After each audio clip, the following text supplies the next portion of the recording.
प्रिया जब भी अपने बच्चे को दूध पिलाती तब उसका देवर उसके पास आकर खड़ा हो जाता। लेकिन प्रिया कुछ कह नहीं पाती थी क्योंकि उसके पति की मौत हो चुकी थी और घर का सारा बोझ उसके देवर पर ही था। उसके देवर का नाम कमल था, जो देखने में बहुत ही गोरा चिट्टा और आकर्षक था। लेकिन प्रिया उससे कभी बात नहीं करती थी। लेकिन एक रात घर में सिर्फ वो दोनों ही थे। तब प्रिया अपने बच्चे को दूध पिला रही थी। तभी कमल उसके कमरे में आया और उसने बच्चे को प्रिया से अलग किया। और खुद प्रिया बहुत ही सुंदर थी, इसलिए उसके माँ बाप को उसकी बड़ी चिंता रहती थी। वो इतनी खूबसूरत थी कि कोई भी उसे देखकर मोहित हो जाता। इसीलिए उसके माँ बाप ने उसके 18 साल के होते ही रिश्ते ढूंढने शुरू कर दिए थे। लेकिन प्रिया को उसके माँ बाप की पसंद के लड़के से शादी नहीं करनी थी, क्योंकि वो अपने स्कूल टाइम से ही एक अभय नाम के लड़के से बहुत प्यार करती थी। इसलिए वो अभय से प्रेम विवाह करना चाहती थी। लेकिन अभय देखने में उसके मुकाबले ज्यादा सुंदर नहीं था, इसलिए प्रिया के माँ बाप उसे पसंद नहीं करते थे और वो प्रिया के लिए कोई अच्छा सा गोरा चिट्टा लड़का ढूंढ रहे थे।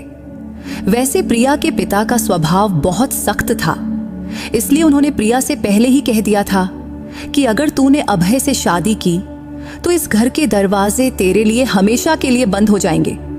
वहीं अभय के घर वाले इस शादी से खुश थे। अभय की माँ कहती थी कि प्यार करना कोई गुनाह थोड़े है। अभय के घर में वह, उसकी माँ और उसका छोटा भाई कमल रहते थे। प्रिया चाहती थी कि उसकी शादी अभय से शांतिपूर्वक हो और दोनों परिवारों की रजामंदी से हो, लेकिन ऐसा नहीं हुआ। इसलिए किसी वजह से उसे अपने परिवार के खिलाफ जाकर शादी करनी पड़ी। शादी करके जब वो अभय के घर पहुंची तो उसकी सासू ने उससे दिलासा दिया, बेटी तू बिल्कुल चिंता मत कर, धीरे धीरे सब ठीक हो जाएगा। लेकिन प्रिया की सासू माँ को यह भी पता था कि प्रिया के पिता का गुस्सा कभी नहीं जाएगा, क्योंकि प्रिया की एक छोटी बहन थी, उसका नाम था रिया, और उसके पिता चाहते थे कि प्रिया की जल्दी से किसी अच्छे लड़के से शादी हो, फिर रिया की। लेकिन प्रिया के प्रेम विवाह से अब रिया की शादी में मुश्किलें आ सकती थीं, जबकि प्रिया सोचती थी कि अभय से शादी करके वो खुशहाल जिंदगी बिताएगी। लेकिन उसे क्या पता था कि उसके नसीब में कुछ और ही लिखा था। प्रिया और अभय की शादी से उसकी सासू माँ बहुत खुश थी, इसलिए उन्होंने पूरे घर को फूलों और लाइटों से सजा दिया था। घर में प्रिया का बड़ा जोरदार से स्वागत हुआ, लेकिन फिर भी उसके मन में अंदर से बड़ी बेचैनी थी। वैसे हर लड़की की शादी से पहले ये डर रहता है कि ससुराल वाले कैसे होंगे, और प्रिया ने तो परिवार के खिलाफ जाकर ये शादी की थी। और शादी से पहले प्रिया की सासू माँ से उसकी एक बार मुलाकात हुई थी, लेकिन फिर प्रिया ने खुद को तसल्ली दी कि जो होगा अच्छा ही होगा। अभय मध्यम वर्ग के परिवार से था, लेकिन जब प्रिया शादी करने अपने ससुराल पहुंची तो उसकी सासू माँ और देवर ने उसका बड़े प्यार से स्वागत किया। इस तरह प्रिया की अभय से शादी का सपना पूरा हो चुका था और अब उसकी सुहाग रात थी। तो प्रिया के मन में हर लड़की की तरह ढेर सारी इच्छाएं थीं और आज वो सब पूरी होने वाली थी। जब प्रिया कमरे में जाने वाली थी तभी उसकी सासू माँ ने उसके हाथ में दूध का गिलास थमाया और कहा, ये हमारी रीत है, अभय आएगा तो दोनों मिलकर पीना। तब प्रिया को अपनी सासू माँ की बात समझ आ गई तो वो शर्माकर हामी भर दी। फिर वो कमरे में चली गई। अंदर जाकर देखा तो पूरा कमरा फूलों से सजा हुआ था। तो उसने दूध का गिलास टेबल पर रखा और बिस्तर पर जाकर बैठ गई। भले ही प्रिया की अभय से प्रेम विवाह हुई थी, लेकिन उसके मन में थोड़ा बहुत डर तो था ही। हालांकि शादी से पहले वो अभय से खूब बातें किया करती थी, लेकिन आज उसे समझ नहीं आ रहा था कि क्या कहे। तब प्रिया अपने पति अभय के कमरे में आने का इंतजार कर रही थी। वो चुपचाप बिस्तर पर बैठी थी, लेकिन उसके मन में कई सारे ख्याल चल रहे थे। थोड़ी देर बाद अभय कमरे में आया। उसे देखते ही प्रिया के दिल की धड़कनें तेज हो गईं। माथे पर पसीना छलकने लगा। आते ही अभय धीरे से उसके पास आकर बैठ गया और बोला, क्या हुआ प्रिया, आज तू बहुत घबराई हुई लग रही है। तब अभय समझ गया था कि प्रेम विवाह होने के बावजूद भी प्रिया के मन में परिवार की चिंता थी, इसलिए उसने प्रिया का हाथ पकड़ा और कहा, मैं तुझे वचन देता हूं प्रिया, मैं पूरी जिंदगी तेरे साथ रहूंगा और तुझे हमेशा खुश रखने की पूरी कोशिश करूंगा और तेरी आंखों में एक भी आंसू नहीं आने दूंगा। अभय की बातें सुनकर प्रिया उसे बड़े प्यार से देखने लगी थी, क्योंकि अभय की आंखों में उसके लिए अपार प्यार दिख रहा था। इसलिए अब उसके मन का डर भी कहीं गायब हो गया था। तभी अभय ने उसे गले लगाया और लाइट बंद कर दिया। फिर अभय ने अपना होंठ प्रिया के होंठों पर रख दिया। इसके बाद दोनों ने एक दूसरे से ऐसा प्यार किया जिसे शब्दों में बयां करना मुश्किल है। अगली सुबह कमरे के दरवाजे पर ठक ठक की आवाज से प्रिया की नींद टूटी, तो उसने दरवाजा खोला तो सामने उसकी सासू मां खड़ी थीं। उसकी सासू मां ने कहा, प्रिया बेटी, आज चेहरा दिखाने की रस्म है, जल्दी तैयार होकर नीचे आ जाओ और हां, अभय को भी उठा देना। सासू मां के जाने के बाद प्रिया ने दरवाजा बंद किया और अभय को उठाने लगी, लेकिन अभय को आज नींद से उठने का बिल्कुल मन नहीं था। तो वो बोला, प्लीज प्रिया, थोड़ा और सोने दो ना, तू भी आ जा और सो जा। ये कहते हुए उसने प्रिया को फिर से अपनी बाहों में खींच लिया। तभी प्रिया ने हड़बड़ाते हुए कहा, नहीं नहीं, मां अभी आई थी, कह रही थी कि चेहरा दिखाने की रस्म शुरू करनी है, इसलिए हमें जल्दी तैयार होकर नीचे जाना पड़ेगा। तब उसने एक सांस में सब बता दिया। लेकिन अभय आज कुछ ज्यादा ही रोमांटिक मूड में था, इसलिए उसने प्रिया की एक न सुना और उसे फिर से बिस्तर पर खींच लिया और अपना प्यार लूटाने लगा। थोड़ी देर बाद उसने प्रिया को छोड़ा। तब प्रिया नहाने चली गई। नहाकर लौटी तो उसने एक सुंदर सी साड़ी पहनी। फिर अभय भी नहाकर तैयार हो गया। फिर दोनों हॉल में पहुंचे। वहां सारे मेहमान उनकी प्रतीक्षा कर रहे थे। पहले दोनों ने साथ में नाश्ता किया, फिर चेहरा दिखाने की रस्म शुरू हुई। प्रिया को देखने वाली हर औरत उसकी खूबसूरती की तारीफ कर रही थी। रस्म के दौरान प्रिया ने गौर किया कि उसका देवर कमल उसे कुछ अजीब नजरों से देख रहा था, लेकिन उसने सोचा शायद ये उसका वहम होगा, क्योंकि उसने आज पहली बार उसे ठीक से देखा था। प्रिया का वो दिन बहुत ही व्यस्त था, लेकिन वो बहुत खुश थी, क्योंकि उसने शादी को लेकर जो सपने देखे थे वो आज पूरे होते दिख रहे थे। क्योंकि प्रिया के मन में हमेशा एक डर रहता था कि कहीं उसके इस सुख को किसी की नजर न लग जाए, लेकिन उसने कभी नहीं सोचा था कि उसका ये डर सच हो जाएगा। वैसे अभय को अक्सर ऑफिस के काम से दूसरे शहर जाना पड़ता था। हालांकि तब शादी के बाद सब कुछ ठीक चल रहा था, लेकिन शादी के 7 महीने बाद अभय एक बार फिर ऑफिस के काम से बाहर गया हुआ था। लेकिन रास्ते में उसका एक भयानक हादसा हो गया, जिसमें उसकी मौके पर ही मौत हो गई। वो दिन प्रिया के लिए जिंदगी का सबसे काला दिन था। ये खबर सुनते ही प्रिया का होश उड़ गया। तब उसे यकीन ही नहीं हो रहा था कि अभय अब इस दुनिया में नहीं रहा, क्योंकि उसका मन ये मानने को तैयार ही नहीं था। क्योंकि अभय तो हमेशा कहता था कि वो इस रिश्ते को 7 जन्मों तक निभाएगा, फिर वो उसे इतनी जल्दी कैसे छोड़ सकता था। उस शाम को जब अभय का पार्थिव शरीर घर लाया गया तो उसे देख प्रिया का दिल टुकड़े टुकड़े हो गया। उसकी सासू भी अपने बेटे के लिए फूट फूट कर रो रही थी। प्रिया के मायके वालों को जब ये खबर मिली तो पुरानी बातें भूलकर वो भी अभय के अंतिम संस्कार के लिए आए। तब प्रिया रोते रोते अपनी माँ बाप से कह रही थी, माँ, आपके आशीर्वाद के बिना मेरी शादी सफल नहीं हो सकी। उसके माँ बाप ने उसे गले लगाते हुए कहा, नहीं बेटी, माँ बाप अपने बच्चों से चाहे कितना भी नाराज हों, वो उन्हें कभी बद्दुआ नहीं देते। लेकिन ये भी सच है कि नसीब में जो लिखा है उसे कोई बदल भी नहीं सकता। फिर सभी की मौजूदगी में अभय का अंतिम संस्कार पास के श्मशान में किया गया। इसके 3 दिन बाद प्रिया के माँ बाप अपने घर जाने की तैयारी करने लगे। जाते वक्त उन्होंने प्रिया को गले लगाया और विदा लिया। विदा लेते हुए प्रिया के माँ बाप उसे आशीर्वाद देकर अपने घर चले गए। इसके बाद अगले 3 हफ्ते बीत गए। 3 हफ्ते बाद प्रिया के माँ बाप फिर से उससे मिलने आए।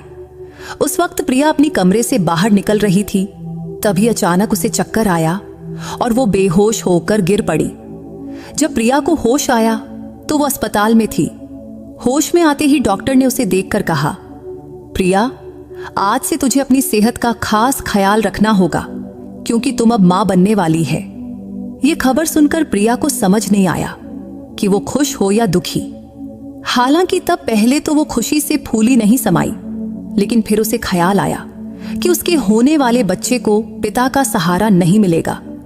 यही सोचकर उसके माँ बाप भी उदास दिख रहे थे। लेकिन प्रिया की सासू माँ ये सुनकर बहुत खुश थी। तभी वो प्रिया के पास आई और बोली, बेटी, ये बच्चा मेरे बेटे की आखिरी निशानी है, इसलिए तू अब अपनी और इस बच्चे की अच्छे से देखभाल करना। जब प्रिया को अस्पताल से घर लाया गया तो उसकी सासू माँ ने उसकी नजर उतारी और फिर से उसका स्वागत किया। इतने दिनों बाद उसकी सासू माँ के चेहरे पर हंसी देख प्रिया का मन भी खुश हो गया। लेकिन जब प्रिया के माँ बाप उसे अपने साथ ले जाने आए तो ये खुशी का माहौल दुख में बदल गया। तब प्रिया के माँ बाप ने कहा, प्रिया, तू अभी बहुत छोटी है, तेरे सामने पूरी जिंदगी पड़ी है और अकेले इस बच्चे को पालना तेरे लिए बहुत मुश्किल होगा। इसलिए तू इस बच्चे का गर्भपात कर दे। इसके बाद हम तेरा फिर से किसी अच्छे घर में ब्याह कर देंगे। ये सुनकर उसकी सासू माँ का चेहरा लटक गया। फिर वो बोली, ये बच्चा मेरे बेटे की आखिरी निशानी है। प्रिया बेटी, तू गर्भपात मत करना। तब अपनी सासू माँ का अपने बेटे के लिए प्यार देख प्रिया के मन में भी अपने बच्चे के लिए ममता जाग उठी। फिर उसने अपने माँ बाप से कहा, भले ही अभय अब नहीं है, लेकिन मैं ये घर कभी नहीं छोड़ूंगी और मैं अपनी बाकी जिंदगी अपने बच्चे के सहारे बिताऊंगी। इस पर प्रिया के पिता गुस्से में बोले, तू अभी बहुत छोटी है, इसलिए अकेली औरत के लिए इतने छोटे बच्चे को पालना आसान नहीं, क्योंकि आगे चलकर इस बच्चे की पढ़ाई और खर्चे तू अकेले कैसे संभालेगी। ये सुनकर उसकी सासू माँ बोली, समधी जी, आप इसकी जरा भी चिंता मत करो। अगर ये बच्चा इस दुनिया में आया तो मैं अपने छोटे बेटे कमल की शादी प्रिया से करवा दूंगी। ये सुनकर प्रिया हैरानी से अपनी सासू माँ की तरफ देखने लगी, क्योंकि उसने कभी नहीं सोचा था कि उसकी जिंदगी उसे इस मोड़ पर लाएगी। लेकिन अब उसके पास कोई और रास्ता भी नहीं था। ये सुनकर प्रिया के माँ बाप भी संतुष्ट हो गए और बोले, ठीक है, अगर प्रिया की शादी आपके छोटे बेटे से हो रही है तो हमें कोई ऐतराज नहीं। ये कहकर उन्होंने प्रिया को आशीर्वाद दिया और अपने घर चले गए। अपने माता पिता के जाने के बाद प्रिया चुपचाप अपने कमरे में गई और अभय को याद करके रोने लगी। अब वो सोच रही थी कि अगर आज अभय जिंदा होता तो अपने बच्चे की खबर सुनकर कितना खुश होता। लेकिन उसके नसीब में ऐसा कुछ लिखा होगा, ये उसने कभी नहीं सोचा था। लेकिन अब उसे अपने बच्चे के लिए जीना था। ये सोचकर प्रिया ने अपनी सेहत का ज्यादा ख्याल रखना शुरू किया। वो पौष्टिक खाना खाने लगी और फिट रहने के लिए हल्का फुल्का व्यायाम भी करने लगी। चूंकि अभय के जाने के बाद अब घर का खर्च उसका देवर कमल उठा रहा था। वो एक बड़ी मल्टीनेशनल कंपनी में काम करता था और उसकी तनख्वाह भी अच्छी थी। हालांकि प्रिया उससे ज्यादा बात नहीं करती थी, क्योंकि वो हमेशा अपने काम में व्यस्त रहता था। लेकिन कमल को देखकर प्रिया के मन में कई बार सवाल उठता कि क्या सचमुच वो उससे शादी करेगा। लेकिन अभी उसके मन में कमल के लिए कोई भावना नहीं थी। तब वो सिर्फ अपने बच्चे के लिए ये शादी करने को तैयार थी। उसके प्रेगनेंसी के दौरान उसकी सासू माँ दिन रात प्रिया की सेवा करती थी। वो उसे घर का कोई काम नहीं करने देती थी। ऐसे ही 9 महीने बीत गए और प्रिया की डिलीवरी का दिन आ गया। फिर उसने एक प्यारे से बेटे को जन्म दिया। अपने नन्हे नातू को देख प्रिया की सासू माँ की खुशी का ठिकाना नहीं रहा। उन्होंने पूरे मोहल्ले में पेड़े बंटवाए। 5 दिन बाद जब प्रिया को अस्पताल से घर लाया गया तो उसकी सासू माँ ने उसका और नातू का फिर से बड़े प्यार से स्वागत किया। बेटे के जन्म की खुशी में प्रिया के माँ बाप भी उससे मिलने आए। वो अपने साथ प्रिया के लिए साड़ी और बच्चे के लिए ढेर सारे कपड़े और खिलौने लाए। ये सब देख प्रिया बहुत खुश हुई। लेकिन फिर वो अभय की याद में खो गई और वो सोचने लगी कि अगर आज अभय होता तो वो भी अपने बेटे के लिए ढेर सारे कपड़े और खिलौने लाता। ये सोचते हुए उसकी आंखों से आंसू बहने लगे। तभी प्रिया के माँ बाप ने उसकी सासू माँ से कहा, अब प्रिया की डिलीवरी हो चुकी है, तो जैसा आपने कहा था, अब आप अपने छोटे बेटे कमल की शादी प्रिया से करवा दीजिए। इस पर प्रिया की सासू मां ने जवाब दिया, आप लोग बिल्कुल चिंता ना करें, मुझे अपना वादा भली भांति याद है, क्योंकि प्रिया की सासू मां ने कहा था कि वो जल्द ही प्रिया की शादी अपने छोटे बेटे कमल से करवा देंगी। इसके बाद कुछ दिन ऐसे ही बीत गए, लेकिन अब प्रिया को चिंता सताने लगी कि कहीं ऐसा ना हो कि कमल इस शादी से मना कर दे, क्योंकि प्रिया ने आज तक कमल के मुंह से अपनी शादी के बारे में कुछ नहीं सुना था। ये बात उसने सिर्फ अपनी सासू मां के मुंह से ही सुनी थी। इसलिए अगर कमल ने शादी से इनकार कर दिया तो प्रिया कहां जाएगी और उसे और उसके बच्चे को कौन स्वीकार करेगा? यही चिंता अब उसे दिन रात सता रही थी। एक रात प्रिया पानी पीने के लिए उठी और किचन की तरफ गई। तभी उसे अपनी सासू मां के कमरे से बातचीत की आवाज सुनाई दी। तो प्रिया चुपके से अपनी सासू मां के कमरे के पास गई और दरवाजे पर कान लगाकर सुनने लगी। तब उसकी सासू मां कमल से उसकी और प्रिया की शादी की बात कर रही थी, लेकिन कमल शादी से मना कर रहा था। वो अपनी मां से कह रहा था, प्रिया मेरी भाभी है, तो मैं उससे शादी कैसे कर सकता हूं? इस पर प्रिया की सासू मां ने जवाब दिया, अगर तू प्रिया से शादी नहीं करेगा तो वो अपने बेटे को लेकर चली जाएगी, और मैंने उसके माँ बाप को वचन दिया है कि तुम दोनों की शादी करवाऊंगी। तब कमल की माँ कमल से विनती करने लगी थी कि बेटा, इस शादी के लिए तू हाँ कर दे। अगर तू प्रिया से शादी कर लेगा तो तेरे भाई के बेटे को पिता का सहारा मिलेगा। क्या तुझे नहीं लगता कि तेरे भाई के बेटे को अच्छी जिंदगी मिलनी चाहिए और तेरे भाई की आत्मा को शांति मिलनी चाहिए? तब प्रिया की सासू मां ने कमल को समझाने की बहुत कोशिश कर रही थी, लेकिन कमल के मुंह से एक शब्द भी नहीं निकला। तब कमल की चुप्पी देख प्रिया चुपके से अपने कमरे में लौट गई और आज फिर से प्रिया अभय की याद में रोने लगी। अब उसे बहुत दुख हो रहा था कि उसकी जिंदगी में बस मुश्किलें ही क्यों लिखी हैं, जबकि प्रिया ने अपनी जिंदगी के लिए कितने सपने देखे थे, लेकिन वो सपने पूरे होने से पहले ही बिखर गए। अब वो अपने बेटे को लेकर कहां जाएगी और उसे और उसके बच्चे को कौन स्वीकार करेगा? यही सोचते सोचते रोते रोते वो सो गई। अगली सुबह देर से उसकी नींद खुली। जब वो उठी तो देखा कि पूरा घर फूलों से सजा हुआ था और बाहर मंडप बनाया जा रहा था। ये सब देखकर प्रिया ने अपनी सासू मां से पूछा तो वो बोली, आज तेरी और कमल की शादी है। ये सुनकर प्रिया को हैरानी हुई और वो सोच में पड़ गई, क्योंकि रात को उसने कमल को मना करते सुना था। तो वो क्या था? फिर कमल इतनी जल्दी शादी के लिए कैसे राजी हो गया? लेकिन वो अपनी सासू मां से कुछ पूछ न सकी।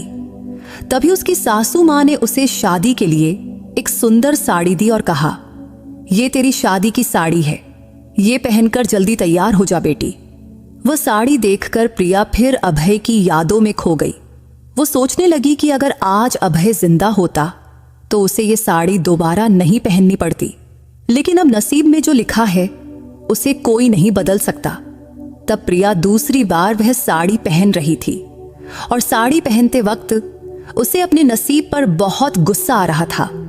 कुछ देर बाद वो तैयार होकर कमरे से बाहर निकली तो उसकी सासू मां ने उसे मंडप में बिठाया। तभी उसकी नजर कमल पर पड़ी।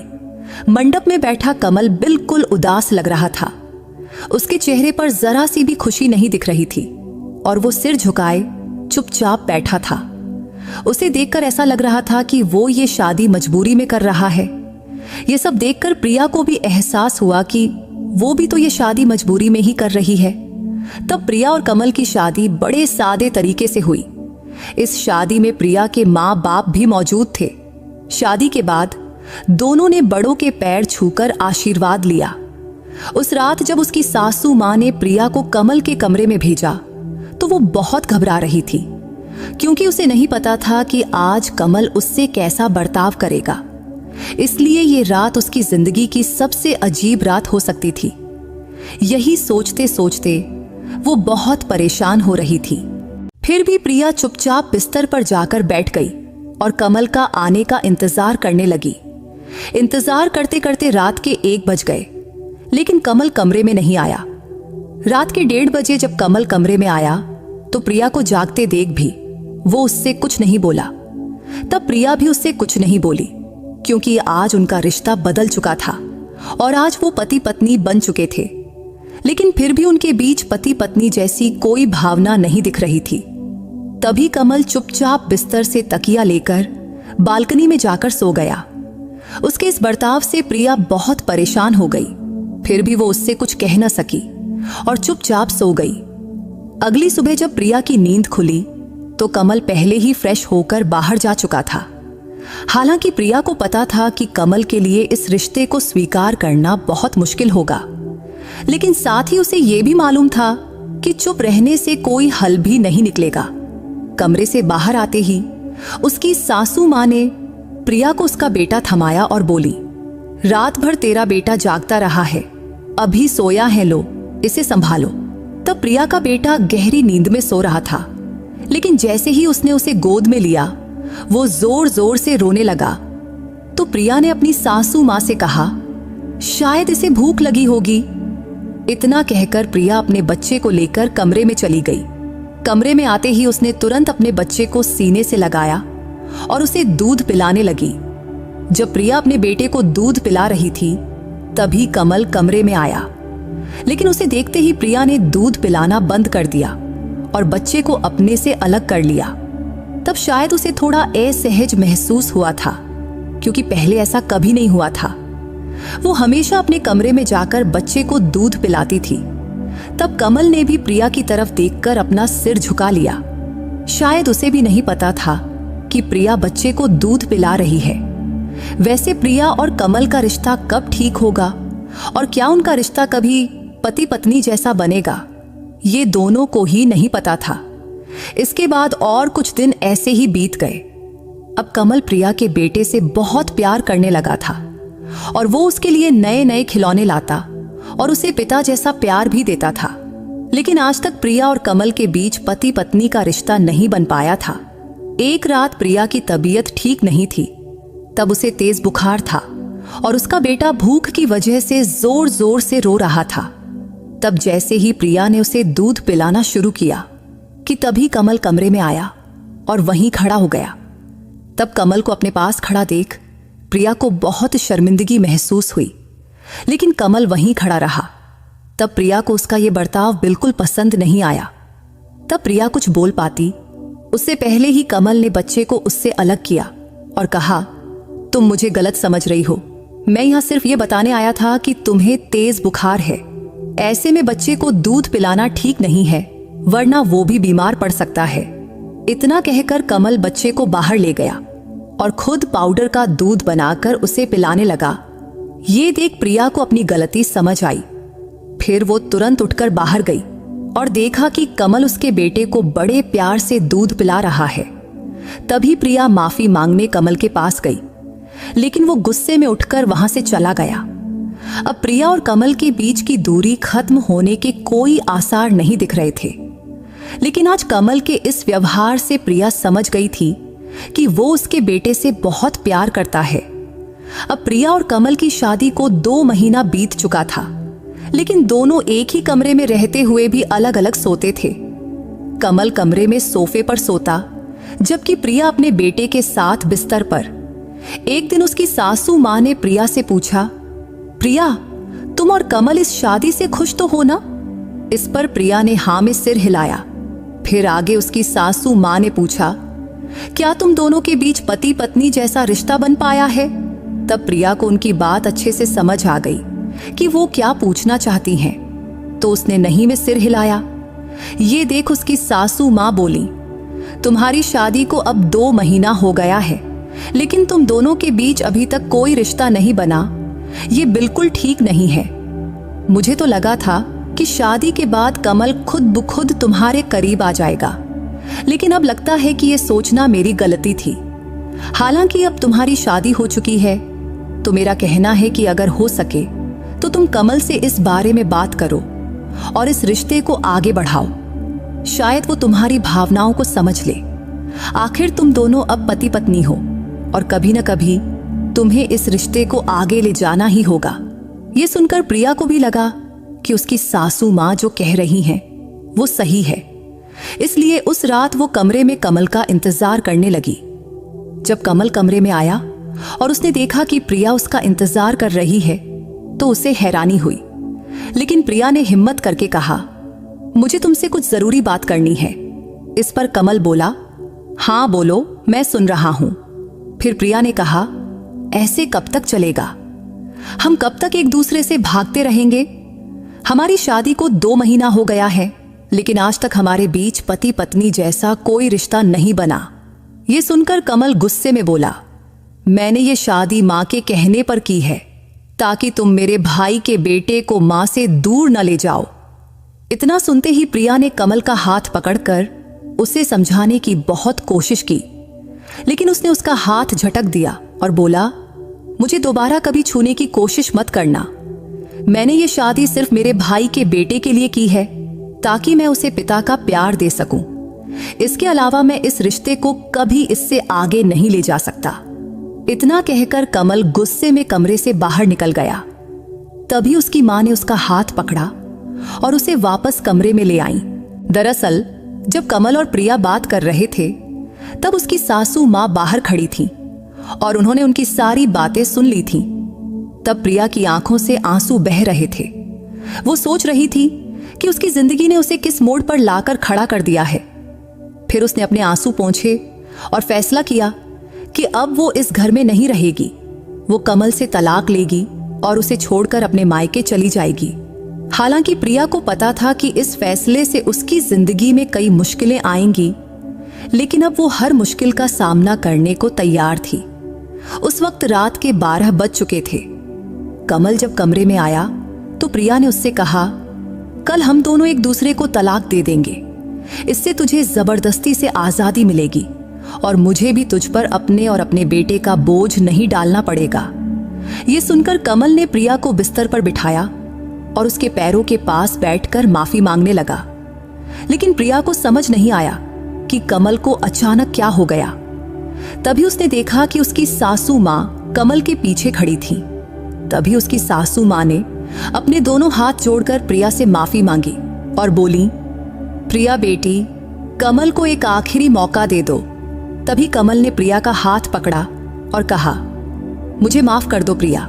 अब तक मैंने तुझसे जो बुरा बर्ताव किया उसके लिए मुझे माफ कर दो।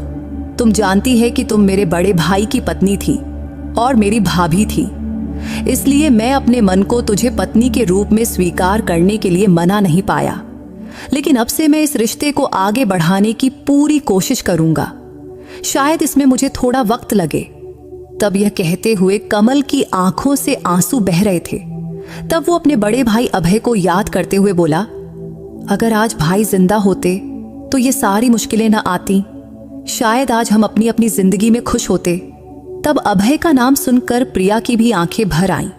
फिर उसने कमल से कहा, ठीक है, मैं तुम्हें एक मौका जरूर दूंगी, लेकिन जब तक हम पति पत्नी का रिश्ता पूरी तरह स्वीकार नहीं करते तब तक हम दोस्ती का रिश्ता तो निभा ही सकते हैं। क्योंकि जब तक हम एक दूसरे से बात नहीं करेंगे तब तक एक दूसरे को समझ नहीं पाएंगे, क्योंकि हमारे न बोलने की वजह से ही हमारे बीच दूरियां बनी हैं। तभी उसकी सासू मां आगे बढ़ी और प्रिया के माथे को चूमकर बोली, बेटी, तुम दोनों पति पत्नी के रिश्ते में आगे बढ़ो और खुश रहो। मुझे इससे ज्यादा और क्या चाहिए? बस मेरे बच्चे सुखी रहें, यही काफी है। इसके बाद उसकी सासू मां कमरे से बाहर चली गई। फिर कमल और प्रिया भी अपने कमरे में सो गए। इसके बाद कमल का व्यवहार धीरे धीरे बदलने लगा था, क्योंकि अब दोनों एक दूसरे से बात करने लगे थे। फिर जल्द ही प्रिया और कमल के बीच की दूरियां खत्म हो गईं और वो दोनों धीरे धीरे एक दूसरे के करीब आने लगे। एक दिन कमल प्रिया को बाहर घुमाने ले गया। तब पहली बार प्रिया कमल के साथ उसकी बाइक पर बाहर घूमने गई थी। उस दिन कमल कभी बाइक धीरे चलाता तो कभी अचानक तेज रफ्तार में ब्रेक मार देता। जब वो तेज रफ्तार में ब्रेक मारता तो उनके बीच का फासला कम हो जाता और प्रिया उसके करीब आ जाती। लेकिन जब प्रिया की नजर बाइक के शीशे पर पड़ी तो उसने कमल के चेहरे पर एक शरारती मुस्कान देखी। मुस्कान देख उसे समझ आ गया कि वो ये सब जानबूझकर कर रहा है। तो अब प्रिया ने भी उसे पीछे से जोर से पकड़ लिया ये देख कमल के चेहरे पर एक अलग ही खुशी छा गई। उस शाम को जब वो दोनों घर लौटे तो प्रिया दौड़कर घर के अंदर गई, लेकिन उसने देखा कि घर में कोई नहीं है, तो उसे अपने बेटे की चिंता होने लगी। वहीं कमल उसे पीछे से पुकार रहा था। जब कमल उसके पास आया तो प्रिया ने पूछा, मेरा बेटा कहाँ है? तो कमल ने जवाब दिया, तुम उनकी जरा भी चिंता मत करो प्रिय, माँ और बच्चे वो दोनों मासी के घर गए हैं और कल सुबह तक वापस आ जाएंगे। इसके बाद कमल प्रिया को अपने कमरे की ओर ले गया। तब कमरे का दरवाजा खोलते ही प्रिया ने देखा कि पूरा कमरा फूलों से सजा हुआ था।